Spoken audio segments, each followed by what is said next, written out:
Halo trader, video kali ini adalah request dari salah satu subscriber kita. Beliau request untuk membahas lebih detail strategi trading menggunakan pivot point. Memang strategi trading menggunakan pivot point ini bisa sangat gahar jika Anda tahu cara pakainya.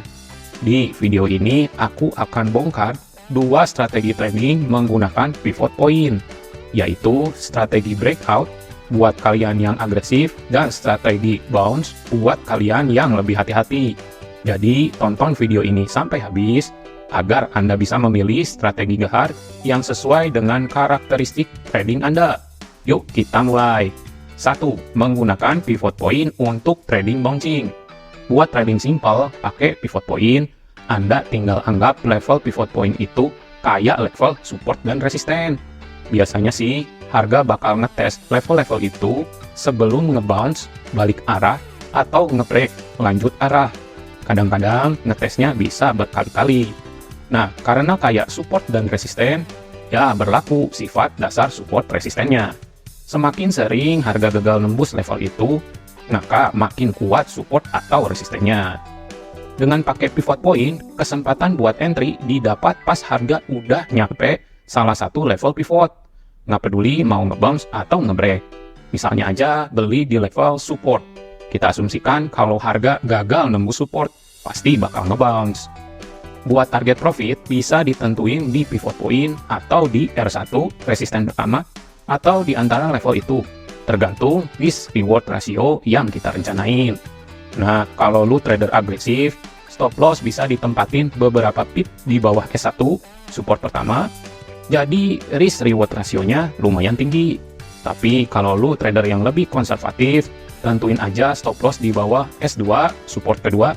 Karena kalau harga nembus S1 tapi nggak nyampe S2, masih ada kemungkinan buat ngebounce. Terus yang terjadi selanjutnya, harga ternyata ngebounce di level S1 dan pivot point.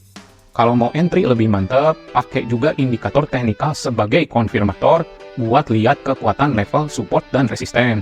Soalnya kan pivot ini sebenarnya level-level support dan resisten. Selain itu, amati juga formasi candlestick dan setup price action yang terbentuk. Yang kedua, menggunakan pivot point untuk trading breakout. Trading bouncing pakai pivot point nggak selalu lancar, meskipun level support dan resistennya cukup kuat. Terutama pas sesi Eropa atau New York buka, harga cenderung sering break nembus level pivot. Juga kalau lagi ada sentimen kuat, misalnya ada rilis data fundamental penting. Ini contoh pergerakan harga yang break di level-level pivot. Dari gambar di atas, kelihatan sentimen pasarnya lagi kuat dan harga pembukaan di atas pivot point. Selanjutnya, harga nembus R1, R2, dan R3 sebelum balik lagi nembus R3 dan bouncing di R2. Buat trader yang agresif, situasi pasar kayak gini tentu menguntungkan banget. Yang perlu diperhatiin, sebelum benar-benar nembus level resisten, harga selalu retest dulu di level itu. Lihat deh, retestnya di tanda-tanda lingkaran di gambar atas. Lagi-lagi, biar lebih pede, kamu bisa mengamati setup price action-nya dan formasi candlestick yang terbentuk, dan juga pakai indikator teknikal buat konfirmasi. Cara nentuin stop loss dan target. Kalau lu cenderung agresif dan trading dengan cara breakout, mungkin agak sulit buat tentuin level stop loss atau resikonya. Kalau pakai cara trading dengan pivot yang konservatif, alias cara bouncing, resikonya biasanya ditentuin beberapa pips di atas atau di bawah level pivot sebelumnya. Tapi kalau pakai cara breakout, tentuin level stop loss pakai cara kayak gitu, bisa bikin boros pips, alias resikonya terlalu gede. Pada contoh di atas, kalau lu masuk buy di sekitar area breakout A, lu bisa tentuin stop loss di level intermediate atau di level terendah bar sebelumnya. Kalau lu udah terbiasa lihat formasi candlestick atau setup price action, lu juga bisa tentuin stop loss berdasarkan formasi bar yang terbentuk. Trader yang agresif selalu tentuin resiko seminimal mungkin, biar dapetin risk reward ratio yang oke.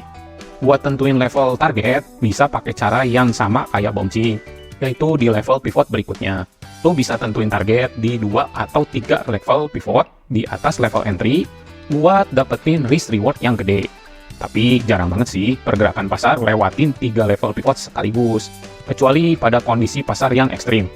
Biasanya pergerakan harga berhenti di 1 level pivot, Sebelum lanjut ke level berikutnya, kalau sentimen pasar berubah, harga bisa langsung balik arah.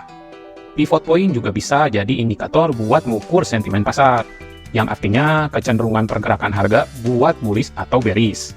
Caranya adalah menjadikan harga pembukaan di sesi perdagangan hari itu sebagai patokan dan pivot point dihitung berdasarkan batas-batas harga di hari sebelumnya. Misalnya, kalau di sesi Asia, harga dibuka di atas pivot point, berarti sentimen pasar cenderung bullish. Tapi situasinya bisa berubah di sesi berikutnya, sesi Eropa, tergantung posisi pergerakan harga saat itu terhadap pivot point. Terus berlaku juga buat sesi New York yang setelahnya. Dari gambar di atas, kelihatan harga loncat di atas level pivot.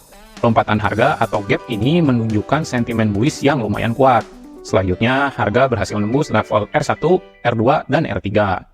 Pada contoh GBP USD di atas, malah sebaliknya nih. Setelah ngetes level pivot, harga tiba-tiba turun tajam banget. Lihat formasi candlestick bearish full body yang lebih panjang, sampai nembus level S1 dan S2. Meskipun nggak selalu demikian, tapi sentimen pasar cenderung bereaksi di sekitar level pivot. Contoh di atas nunjukin pergerakan harga yang cenderung bearish di titik 1 dan pelan di sesi Asia.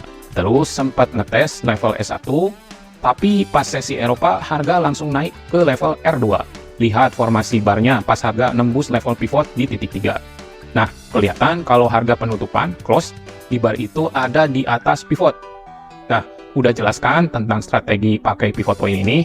Kira-kira mending pakai yang mana? Breakout atau bounce? And bagi kalian yang pengen saya membahas materi trading lainnya, kalian bisa request juga ya di kolom komentar. Saya dengan tim analis kami akan semaksimal mungkin membahasnya. Oke, gitu aja video kali ini. Jangan lupa like, komen, subscribe channel ini biar kita bareng-bareng sukses dalam trading.